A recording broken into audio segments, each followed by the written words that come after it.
Hey, everybody. Welcome to Daniel Davis Deep Dive. I'm coming to you live, not from Washington, D.C., but as you can probably see behind me, I'm actually in Daytona Beach, Florida right now. I was actually down here on a vacation with my family, but because of some of the things that are going on in our country right now, I felt it was important to take a break from it and to kind of come and give you guys an update on what's going on, because there's some things going on in our country that are very important right now.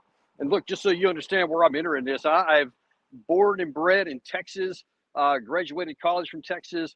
I fought for our country in 4 combat deployments, so I have a big dog in the hunt of how this issue at the border is going on. And for those of you who may not be aware, there was a big clash going on right now between the governor of Texas and the president of the United States over states' rights and who actually controls the border. You may have seen last week there was a big Supreme Court deal, Constitution issue that came down about how much power does the Texas governor have or the federal government. And Governor Abbott was putting up some fencing and some barbed wires in certain areas to try to protect the border, both for Texas and the United States. The Biden administration was against that, so they took it to the Supreme Court. The Supreme Court ruled in favor of the federal government. That has set up a big clash because since that was announced, Governor Abbott is saying, yeah, this is an issue. This is for states' rights. Following the Constitution, we do not agree with what you're saying right there, and we're going to continue to do what we're going to do. That sets up a potential clash for the federal government if they say, no, we're going to come down there and we are going to take those border, that barbed wire down. And it puts up the potential that you could have state National Guard troops and federal, either law enforcement or troops, actually going head to head. It's unbelievable we're even talking about this right now, but that's where we are. So we're going to do a deep dive to find out exactly what's going on and what should go on. Now, listen, there's lots of talk about civil war these days, and is this a prelude to it? Is this some of the first steps to it? And I'll tell you, we're not there right now, and we don't ever have to get there. And as a Texan and as an American, I'm telling you, that is the last thing in the world I ever want to see. So I want to do everything in our power to make sure we don't get there. So let's first of all take a look at what's going on. Now, here's what the governor of Texas is saying right now about where he stands on this whole issue. The authors of the Constitution knew there would be times when the federal government would not live up to its duty. Texas has a right as a state to stop criminals from coming into our state. Now, the Texas deputy governor, he says actually that, look, this is not an issue that should be an issue. We're supposed to all be on the same side. We're supposed to all the states that border the U.S. federal government are all supposed to want to keep our border secure. This is not supposed to be a fight. Here's how he put it. The biggest mistake the Biden administration could make would be confronting law enforcement or our military, our National Guard, at our border, at this park, when we're actually doing the job that the American people want. If Joe Biden will get out of our way, we'll do the job. We'll secure the border. We don't need them. Border Patrol works with us, the rank and file, every day. We work together like this. It's Joe Biden that wants to come in and split us apart. He wants this for what reason? We're doing the job at the state park. They have no reason to be there. They've got 1,200 miles to cover. They're trying to make this a fight. We're trying to protect our border. We're trying to protect American lives and Texas lives. That's what we're trying to do. Now, kind of feeding into this narrative that some people are worried about, are we headed to an actual potential civil war? The governor of Oklahoma, who was supporting his Texas compatriots there, was asked on television last night, what happens if a clash comes? Here's what he said. That's what it is. It's a showdown. It's a showdown of power and loyalties and constitutionality. Let's say he does that. How many people say, no, you know what, screw you, Biden administration, and how many people stay and fight with Texas versus the federal things, and does that put us on course for a force-on-force conflict? Right now, you've got the federal agents that are cutting the wire, and then you've got the Texas National Guard on orders to put up wire. I mean, this is a powder keg worth of tension. So it's a very weird situation. We certainly stand with Texas on their right to defend themselves. Now, there's a lot of, it's not just Oklahoma that's standing with Texas. In fact, I believe as of last night, there were 25 states that standing with Texas, and nearly every Republican governor signed a joint statement, which read in part, we stand in solidarity with our fellow Governor Greg Abbott and the state of Texas in utilizing every tool and strategy, including razor wire fences, to secure the border. Now, and it's not just the border states, too. I mean, we're talking as far inland as Idaho, where their governor is saying, hey, we have a dog in this hunt, too. Because fentanyl is such a huge problem. And it's a good training and learning exercise for my new drug interdiction team. And given the logarithmic growth in fentanyl on the streets in Idaho and all across the United States, it would just logic to go to where the problem is starting, and that's at the border. So here's the gist of the problem. We have an issue here. We have a legal issue and we have a national security issue. And we've got to try to figure out how to resolve this. And this is an age-old thing going back hundreds of years in the United States, the dispute between states' rights and federal rights and where those two come. And a lot of this, frankly, is more art than it is science. And it's not as a clear-cut line here.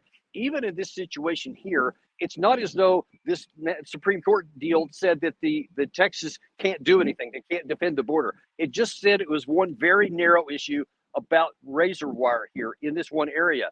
There's actually also nothing in that judgment that says Texas can't put up more razor wire. And in fact, Abbott has already done so since that ruling came in. He's continuing on to do that. But the issue is genuinely complicated. It's not like, okay, well, Texas wants to do this, so that's all there is to it, because there is the federal, the Constitution and those things down there. And those attorney Jonathan Turley went on Fox yesterday to kind of explain some of the complications that we have.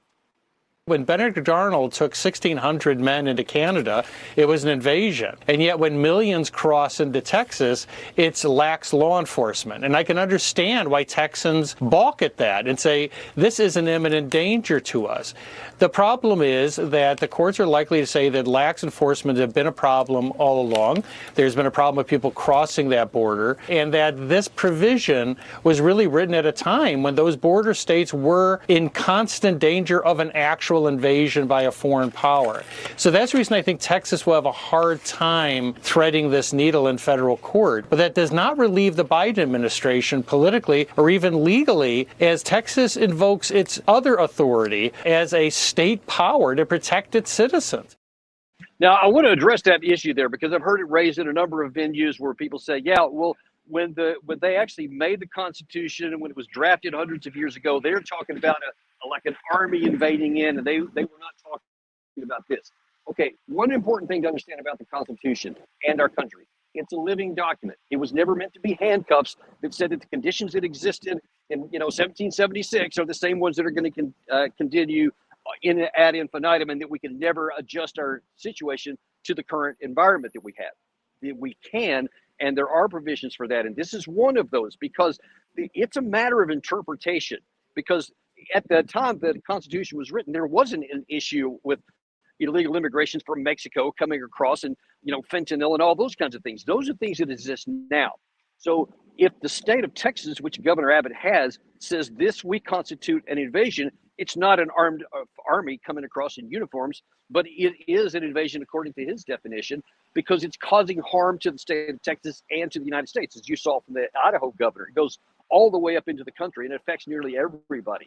There's other ones, some other members of the House in New York have said, look, there's a big problem in our state because of what comes down out of the border. So this is a bigger issue than just whether it's Biden against Abbott. But look, here's the issue. There shouldn't be a debate. There shouldn't be a complaining about who's right or who's wrong here. The issue should be, let's get the border secure and safe. Let's work together. Let's figure out how we can use federal and state assets together in the various states and the federal government to get the border secure. Now, you can have all kinds of arguments all day long about what the immigration policy should be, about where they should go, and some of these other issues there. Those are all things that need to be resolved and have to be done at the federal level so everybody agrees on it. Getting the border secured, though, no matter what the policies are, no matter what you want to say the immigration reform should look like, it's got to be secured. So let's just get that done, first of all, off the table. And that's part of the problem here, is that this seems to be much more of a political issue, because now, whether anyone likes it or not, that's where we are. Because President Biden is in a position now to where if he, quote, gives in, he's going to be seen as weak, and then he's not going to get some of these other legislations passed. So he's looking to be standing firm to win politically. Texas, of course, is on the same situation. President Trump, who's trying to get reelected, of course, he's also weighing into this, and he also wants to win politically. And so he's kind of setting up a lot of the Republicans to not vote for any kind of immigration reform unless they get everything they're asking for, which puts Biden back in a problem. The net result is we still have this conflict on the border, and now then we've got this issue potentially coming to a head here in the next few days or in the next week or two. What happens if actually the federal government sends, whether it's troops or law enforcement, down to remove wire, and what if the Texas group and the National Guard don't let them? You literally put the situation for regular American people, just like you, just like me, that we may have to choose whether we're going to look at the flag, the U.S. flag on our shoulder, or the Texas flag on our other shoulder, and say, who are we going to listen to? Nobody should ever be put in that position. Let me categorically say that.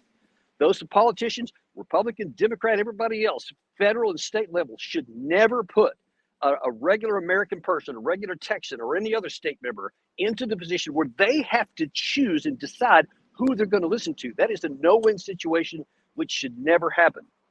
Let's make sure that it doesn't.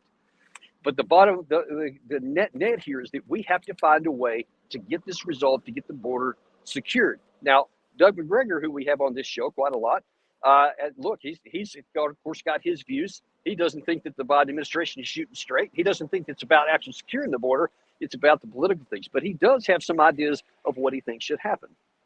Give me the money. President of the United States suggests that he doesn't have the funds to deal with the border, but we know that simply isn't true. First of all, vast sums of federal money are being poured into non-governmental organizations like Catholic Charities, helping to organize, provision, and forward groups of illegals into the United States. We're spending enormous quantities of money on people coming into the country and nothing to protect the country. It's simply a giant lie. I would be happy to see the $61 billion headed for Ukraine to go into immediate commitment of U.S. forces and security on the borders, all the borders, but particularly the southern border, as well as bringing the Coast Guard back from overseas to patrol our waters.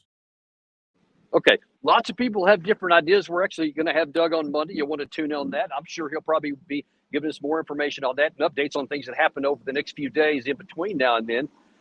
But lots of people have ideas on what can happen, but people have to be willing to work together at the federal and the state level so that people like us don't get caught in the middle, and America never has to come to the point to where we wonder, is this going to lead to a civil war? Because let me tell you something, the situation right now, though it's tense, it's not going to lead to a civil war. This is going to be resolved at some point, and somebody's going to be a winner, somebody's going to be a loser. But here's the problem: if it's not done right, if it's not done effectively to where everybody can say they get some kind of a win out of this, and they get something that they want, unless that happens, you're laying the seeds so that the next time this happens, then you have a much higher chance for an actual confrontation.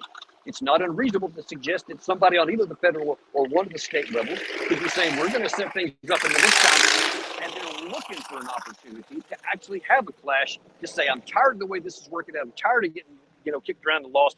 We're going to make an issue there. We must get this issue resolved amicably. Even if it's nobody's fully happy, that's okay, as long as the situation is resolved. But if somebody comes and says, no, I'm going to win and you're going to lose, folks, we are setting the stage to where in the future, the possibility of a clash of American on Americans is not a thing of a movie. It could actually happen here. Don't miss that. We're not in a civil war right now, but it is not unreasonable to suggest it could get there. And this situation here is so important that we get this resolved right. Now, we're going to continue to track this, and we're going to continue to give you a deep dive on all the issues that are going on underneath this. We're going to give you the truth of the matter, all of it, whether it's for the federal government or the state government, because probably both have some issues that are where they're right and some are on their wrong. But we have to get this figured out so that everybody can win in the end and America is safe. We thank you for our deep dive today. Tune back in on Monday and see what Doug McGregor has to say, because I know a lot of you are big fans of his out there. And we will see you next time on Daniel Davis Deep Dive.